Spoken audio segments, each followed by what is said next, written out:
Hello everyone, welcome back to my channel. কেমন আছো তোমরা সবাই? তো অনেকদিন পরে আবারও চলে এলাম একটা নতুন ভিডিও নিয়ে। তো আজকে আমি গিয়েছিলাম আমাদেরই বাড়ির পাশে এক অন্নপ্রাশন বাড়িতে। তো ল্যাব থেকে বাড়ি আসার পরে রেডি হয়ে বেরিয়ে পড়েছিলাম।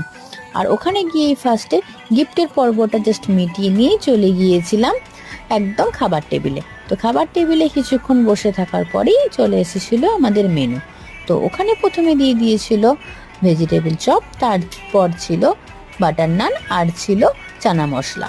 তো তারপরেই খাওয়া দাওয়াটা তো শুরু করে ফেললাম। আর তারপর চলে এসেছিলো একদম মেন কোর্স। প্রথমে ছিল ভাত, ডাল, আর ছিল পটল চিংড়ি। আর এদিক দিয়ে মানুষের এত ভিড় দেখে মাথাটা তো জাস্ট খারাপ হয়ে যাওয়ার উপক্রম। আর তারপরে চলে আসলো মাটন।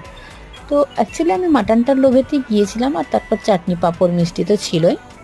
খাওয়া দাওয়া শেষ করে চলে এলাম বাড়ি। আর এই প্রচণ্ড গরমে মুখের মেকআপটা জাস্ট তুলে নিয়ে একটু ময়েশ্চারাইজার লাগিয়ে শুয়ে পড়লাম। তো বাই, ভিডিওটা ভালো লাইক করে দিও।